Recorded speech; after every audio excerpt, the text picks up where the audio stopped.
So how are you feeling? We're just a few weeks away, 20 plus days away from the election. How do you feel about the race? I feel great. We're leading in all swing states. We're leading mostly in nationals, I think. You know, I'm a believer in polls. Some of them are fake, like a lot of writers. But I'm a believer in polls, and we're leading in just about every swing state. I think we're leading now in every swing state. And she can't talk. There's something wrong with the candidate, but I'll take it. But we have, I think we're doing very well, yeah. What do you want to say to those voters out there who might be undecided, who don't know what they're going to do yet? Well, I think we're going to have a lot of votes. We have something sort of special going on. We have tremendous support. They're so tired of seeing what's happened to this country. They're so tired of seeing the incompetence, seeing the border. And I think the border is maybe a bigger deal than even inflation. Inflation is a massive word. The bad economy is massive. The inflation made the economy bad. It made it impossible for people.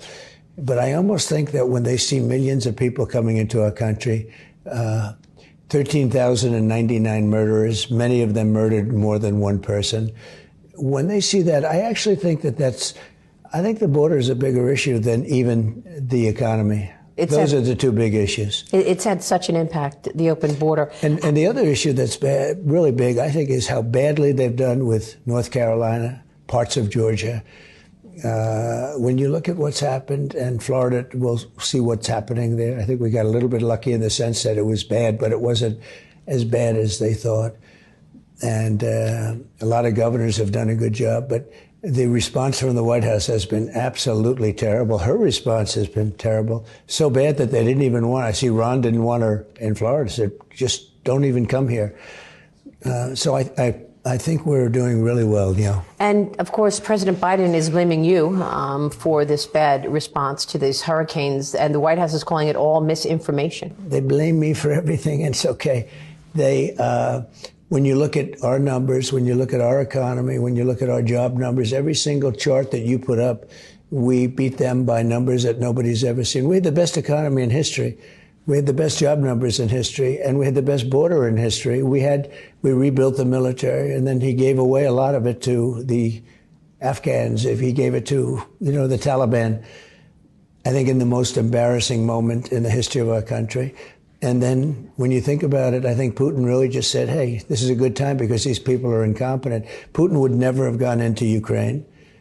October 7th would have never happened. And you know what else? Inflation wouldn't have happened.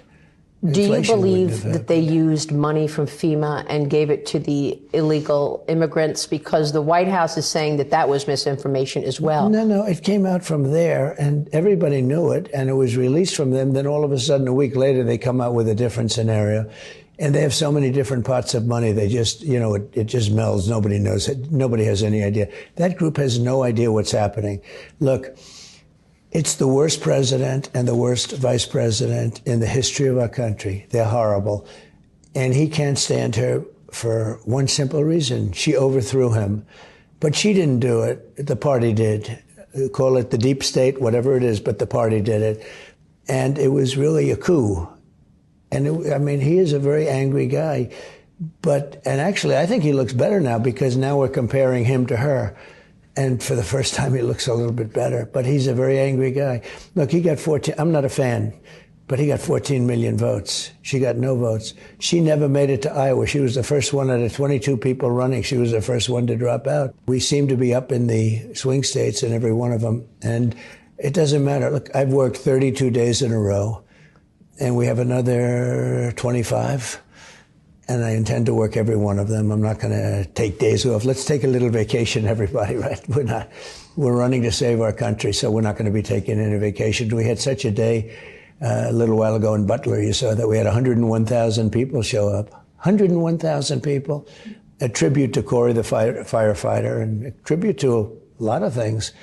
And it was an amazing, I don't think I've ever seen anything like it, actually. Well, the pictures were incredible. Are you able to register some of those people to vote? Yeah. Are you getting those ballots in the boxes? We do. We register a lot of people when we do rallies and when we do things like that. And we have the endorsement of Elon, as you know, Elon Musk, who's great. He's a great guy. He had such a good time. He put the black hat on. I didn't even... Dark MAGA. He calls it dark MAGA. How cool is that, right? He calls it dark. He's a great guy. But he's given us a really powerful endorsement. He's out campaigning in Pennsylvania today. He's actually campaigning because he says if we don't win, we're not going to have a country. He said this will be the last election if Donald Trump doesn't win. He's very worried about freedom of speech, censorship. Yeah. Is there anything you can do about that? Well, I think that we just have to win. The only thing you can do is to win. No, these are bad people. And they're surrounded by very bad people. I think they're surrounded by much worse people than they are. Joe didn't really know too much about where he was, and Kamala's worse than him. Joe is much more competent than her. Gallup polling says only 57% of Americans are very or somewhat confident that their votes this year will be accurately cast and counted. Well, probably the right. percentage who say they are not at all confident in the vote is now 19%. It was 6% in 2008. I don't feel confident. When you have mail-in voting, Jimmy Carter had a commission on it. Nobody does mail-in voting now. You look at other countries, France, they go to paper ballots. France had it, and they had a lot of problems. But you don't want to discourage people from mail-in voting. No, I don't. Look, we have to win the election, then we have to really fix this whole thing because you need borders. I built 571 miles of wall, and they sold the wall for 5 cents on the dollar. You know, it's very expensive. It's exactly what Border Patrol wanted. They sold the wall for 5 cents on the dollar. And I said, you know, they want open borders. They want open borders, and they're always going to want, and she's always going to want open borders. That's the $64,000 question. Why? I have no idea. Maybe they hate our country. One of the elements of the border has brought in Tren de Aragua, this Venezuelan gang, quite dangerous. You told us about this. Not quite. You could take the word, it's just pure dangerous. They're evil. And you told us this back in 2015 and 2016, that Venezuela was emptying their prisons and they were coming here, and you were mocked for it. How did you know back then that these Venezuelan gangs were coming to America? Common sense. It's just common sense. If I'm running Venezuela, like their gentleman who's becoming very rich because we're buying oil from Venezuela. You can believe this? We have more liquid gold under our feet than anybody else, and we're buying oil from Venezuela. He's emptying out his prisons, but he's not the only one. It's not Venezuela. It's everyone all over the world. The Congo in Africa, we've taken in hundreds of people from their prisons. The Congo, all the way in Africa. Many, many countries. The Middle East, we're taking in massive numbers of people and many terrorists, and they're coming into our country, and they're Middle Eastern terrorists.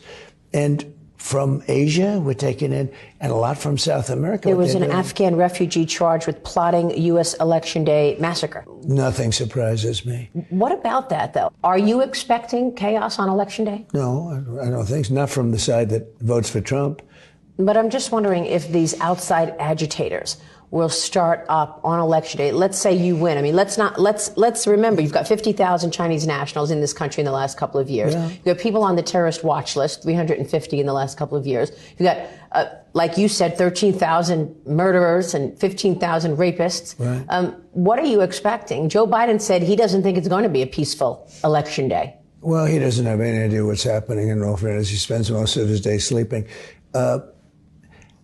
I think the bigger problem is the enemy from within, not even the people that have come in and destroying our country. By the way, totally destroying our country. The towns, the villages, they're being inundated. But I don't think they're the problem in terms of Election Day. I think the bigger problem are the people from within. We have some very bad people. We have some sick people, radical left lunatics. And I think they're and it should be very easily handled by, if necessary, by National Guard, or if really necessary, by the military, because they can't let that happen.